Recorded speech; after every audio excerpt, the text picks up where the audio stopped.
Bonjour! Dans cette vidéo, nous allons voir comment mener un test du Ki2 dit d'indépendance, c'est-à-dire un test qui cherche à vérifier si la distribution de deux séries de valeurs issues de deux variables qualitatives présente des caractéristiques proches. Pour rappel, le test du Ki2 est un des tests de statistiques dites inférentielles. Autrement dit, c'est un test qui cherche à valider ou invalider une hypothèse qui a été formulée au sujet d'une variable qualitative. Ce test ne fonctionne que pour les variables qualitatives. Le type d'hypothèse qui peut être traité avec le test de Ki2 d'indépendance trouve toujours une formulation proche de la suivante. Peut-on dire que le fait de connaître l'appartenance d'un individu à une modalité de la variable numéro 1 permet d'avoir un indice sur sa modalité de la variable numéro 2. Autrement dit, si les deux variables qui sont croisées entre elles sont indépendantes, il n'y aura pas d'association possible entre certaines modalités de la première variable et d'autres modalités de la deuxième variable. Si au contraire, on montre qu'il existe un lien entre les effectifs observés sur une modalité de la variable 1 et une autre modalité de la variable 2, alors on peut affirmer que les variables 1 et 2 ne sont pas indépendantes. Prenons tout de suite un exemple pour que ce soit plus clair. On réalise une étude sur un échantillon de la base de données clients d'une entreprise. On dispose de plusieurs renseignements sur ces clients, leur tranche d'âge, ici en colonne B, la ville dans laquelle ils ont fait leurs achats en magasin, ici en colonne C, ainsi que leur genre, en colonne D. Arrêtons-nous sur deux de ces variables, la tranche d'âge et le nom de la ville où sont implantés les magasins. Il s'agit bien de deux variables qualitatives et on peut donc conduire un test d'indépendance pour tenter de vérifier s'il existe un lien entre la ville où ont eu lieu les achats et les tranches d'âge concernées. C'est ce que nous allons faire dès maintenant avec XLStat. Mais avant de nous lancer dans le test proprement dit, il faut au préalable construire un tableau de contingence, c'est-à-dire un tableau où l'on croise toutes les modalités des deux variables étudiées et où on fait figurer les effectifs cumulés correspondants. Alors lançons-nous donc d'abord dans l'obtention de ce tableau de contingence. Pour ça, on va dans le menu préparation des données et la fonction créer un tableau de contingence. Ici, sur l'onglet Général, on voit qu'on a deux variables à saisir. Une variable qui va être disposée en ligne dans notre tableau de contingence. Ici, on retient la variable âge. Et une variable qui va être disposée en colonne dans le tableau de contingence. Ici, on a retenu la variable ville. On aurait très bien pu les intervertir naturellement. Comme on a sélectionné ici les cellules B1 et C1, on n'oublie pas de cocher ici la case libellé des variables pour mentionner qu'elles sont bien prises en compte et que XLStat ne cherche pas à les interpréter comme une modalité.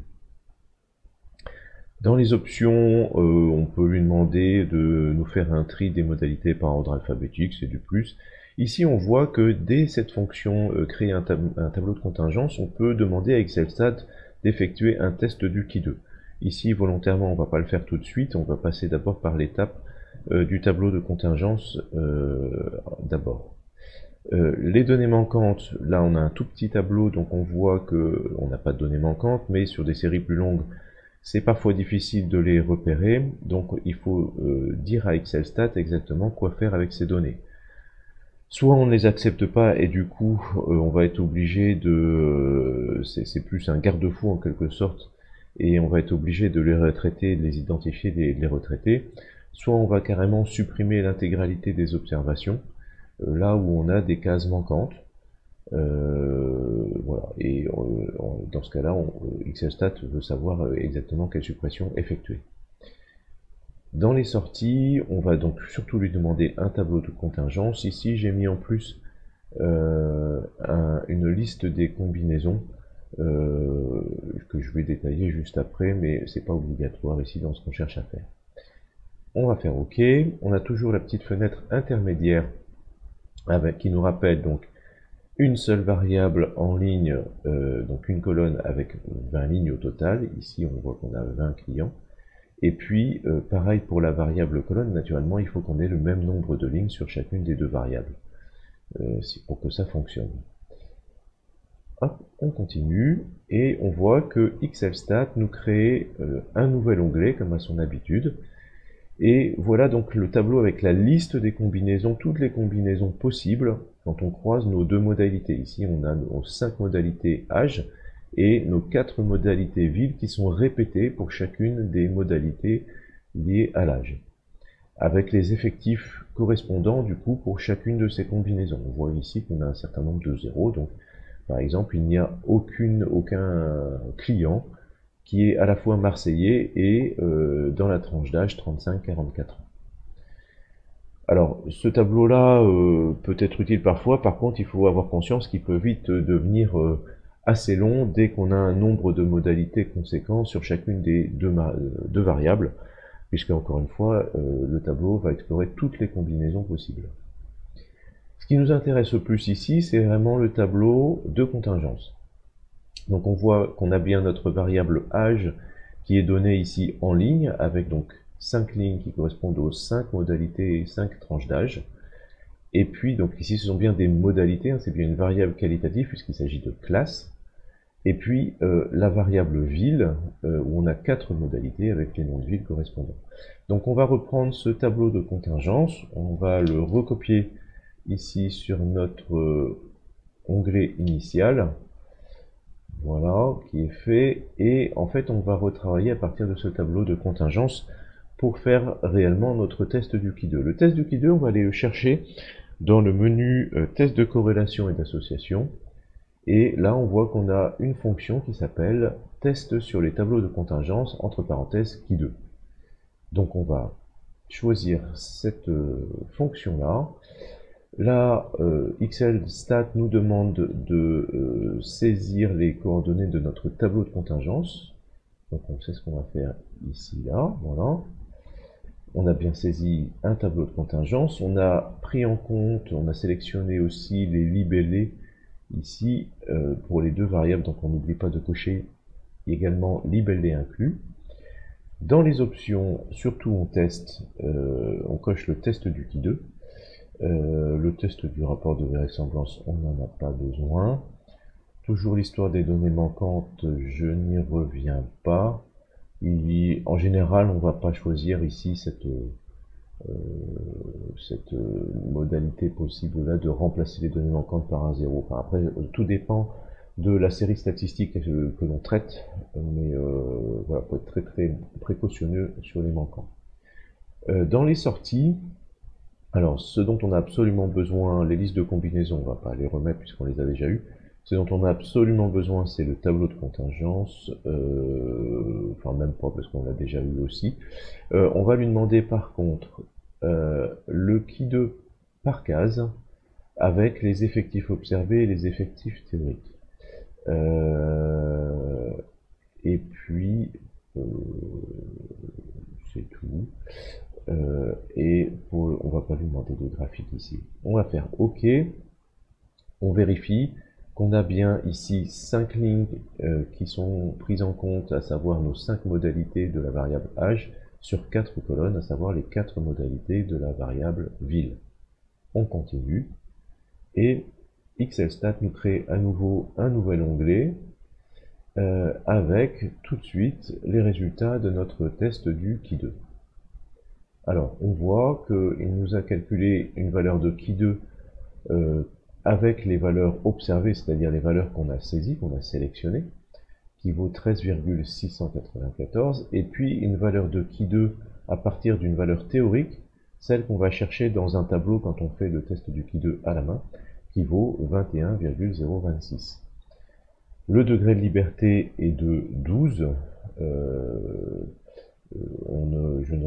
Je reviens sur la modalité, la manière de compter le nombre de degrés de liberté dans la vidéo consacrée au test du Qui2 manuel. En fait, on a pris le nombre de modalités moins une pour chacune des variables et on a multiplié ces deux nombres entre eux.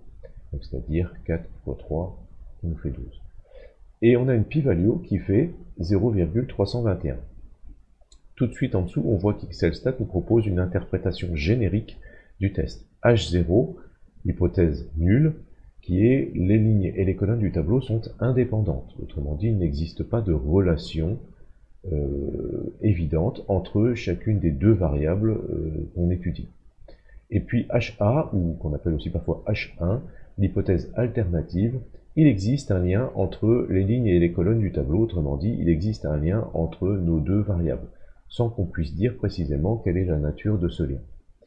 Et la conclusion rapide d'XLStat, juste en dessous, étant donné que la p-value calculée ici 0,321 est supérieure au niveau de signification seuil alpha de 5%, qui est le niveau de signification seuil par défaut, mais qu'on peut régler à un autre niveau, on ne peut pas rejeter l'hypothèse nulle H0, autrement dit, on ne peut pas rejeter l'idée que les lignes et les colonnes du tableau sont indépendantes.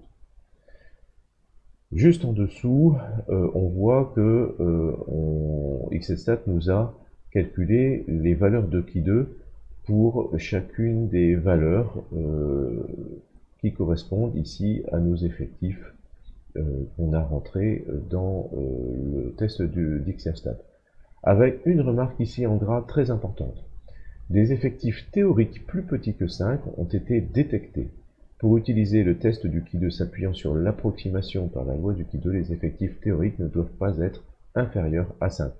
Donc ça, c'est là aussi un rappel des conditions à remplir, qui sont relativement limitées, hein, mais des conditions à remplir pour pouvoir légitimement utiliser le test du Ki2 quand on croise deux variables qualitatives. Et en l'occurrence, ici, on s'aperçoit qu'on a des valeurs théoriques qui sont inférieures à 5. Ben, on les retrouve ici, nos effectifs théoriques. Là aussi, la manière dont ils sont calculés, c'est rappelé dans la vidéo consacrée au test du Ki2. Et on voit qu'on a beaucoup d'effectifs, quasiment tous en fait, même tous, qui sont en dessous de 5. Et donc, du coup, ça pose une question sur la légitimité de ce test-là et du coup, la véracité du résultat qu'on obtient. Ça donne une première tendance, néanmoins, et vraisemblablement, on pourrait dire ici, si on interprète les variables, le résultat de notre test sur les variables en question, ça voudrait dire qu'il n'existe pas de relation évidente, on ne peut pas dire qu'il en existe une en tout cas, entre la variable âge et la variable ville. Autrement dit, on ne voit pas de tendance majeure entre le fait que le consommateur ou l'acheteur soit dans telle ou telle tranche d'âge et le fait qu'il ait acheté dans telle ou telle ville. Voilà qui conclut notre vidéo sur le test d'adéquation ou d'homogénéité sur XLStat. À bientôt pour une nouvelle vidéo.